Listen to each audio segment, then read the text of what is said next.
Welcome back to Lions News Fan Report, where we bring you the latest and most exciting sports news every single day. Whether you're here for insider analysis, deep dive draft content, or the hidden gems that might just shape the future of the Detroit Lions, you're in the right place. And today, we're diving into a story that hasn't gotten a lot of national attention yet. But trust me, if the whispers are true, this could be one of the most important low-key developments of the Lions offseason. There's a name slowly picking up steam behind the scenes.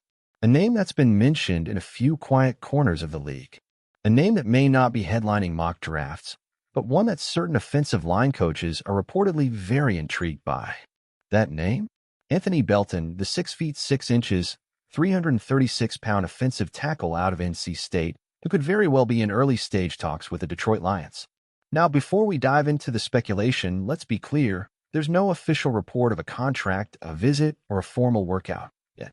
But several draft analysts and a couple of connected voices around the league have started to float Belton's name in connection with teams like Detroit.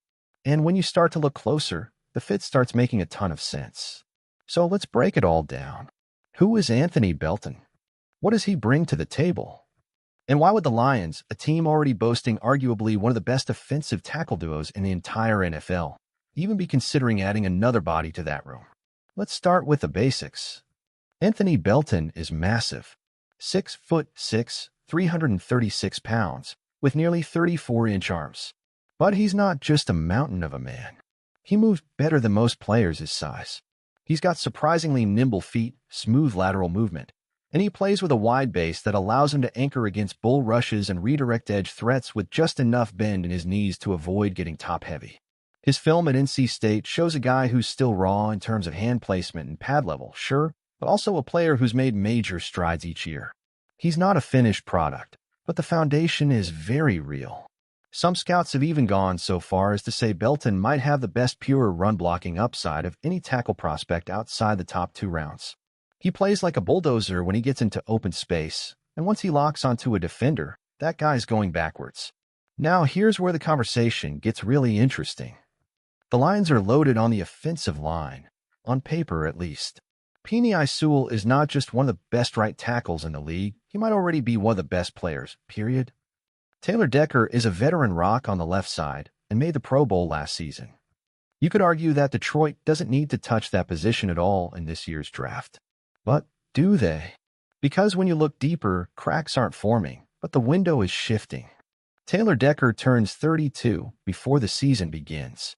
That's not old by NFL standards, especially for offensive linemen, but it's definitely a milestone. His contract runs through 2027, but it's worth noting that Detroit has a potential out after the 2025 season. That's not to say Decker won't be productive until then, but it does open the door for forward-thinking roster building. Could Brad Holmes be planning ahead? Could the Lions be targeting Anthony Belton as a developmental player, someone who can come in, learn behind Decker and Sewell, and be ready to step in 2 years down the line? It's not just about preparing for injuries or age-related decline. It's also about roster flexibility, cap space, and most importantly, sustaining excellence. You don't wait for holes to appear before you plug them. You build depth while your starters are still healthy, still dominant, still leading. And that's where Belton fits in so beautifully. He's not someone you'd expect to start week 1. He might not even dress most Sundays in year 1. But in year 2, year 3, the upside is massive. And the Lions coaching staff has a proven track record of turning high-ceiling, toolsy linemen into reliable contributors. Just look at how they handled a guy like Graham Glasgow early in his career, or how they're slowly grooming Giovanni Manu, another mountain of a man who's expected to push for reps inside this offseason. And here's another layer to this, something that hasn't gotten enough attention: Belton's positional flexibility. While he's primarily played at tackle, there are whispers that some teams see him as a potential guard convert early in his NFL career. Sound familiar? That's exactly what the Lions are exploring with Manu right now. We've seen it with other prospects too, players who start inside, learn the NFL speed, get coached up on technique, and then slide outside when the team needs them to. Belton could be that guy. He could be that bridge. A swing tackle now. A starting left or right tackle later. Maybe even a bulldozing right guard if injuries or performance dictate a shift. And let's talk attitude. By all accounts, Belton is quiet, grounded, and coachable. No drama. No ego. Just a guy who loves to hit people in the run game and isn't afraid to put in the work. That's a Dan Campbell guy through and through. You think this coaching staff wouldn't love to get their hands on him and mold him into something special? Now, I want to be clear, this isn't a slam dunk pick. Belton still needs refinement. His pass sets need consistency. His hand usage, especially against speed rushers, can get sloppy. He sometimes plays too high, which can cause leverage issues, and that'll need to be cleaned up if he wants to hang with NFL-level edge talent. But that's exactly why Detroit makes so much sense. You're not asking him to be the guy on day one. You're asking him to come in, learn, compete, and grow. And in a system where he doesn't have to be rushed, where he's surrounded by elite veterans and teachers, that's where you get long-term value. Let's also look at this from a front office perspective. Brad Holmes has a history of targeting guys with rare physical tools and untapped potential. He's not afraid to take a calculated swing in the middle rounds. And when you add in the fact that Detroit has a strong core and can afford to think about the 2026 version of this team, not just 2025, this move feels even more plausible.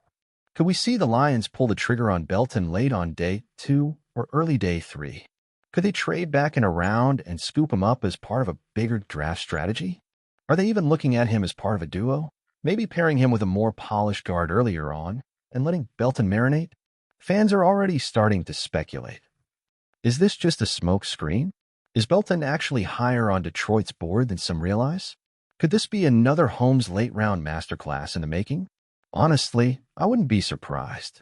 Belton checks so many of the boxes this team values: toughness, size, raw power, growth potential, humility, coachability, and that unmistakable edge in the run game that the Lions live for.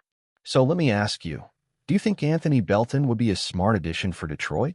Should the Lions continue to build from the trenches, even if it means drafting a guy who won't start right away? Let me know what you think in the comments, and don't hold back.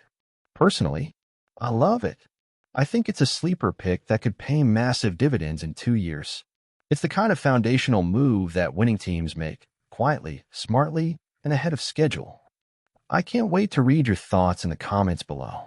And hey, if you enjoyed this video, don't forget to hit that like button, subscribe to Lions News Fan Report, and turn on the notification bell so you never miss an update. We've got more deep dives, draft profiles, and Detroit Lions content coming your way every single day. Thanks for watching, and as always, one pride. Let's go Lions!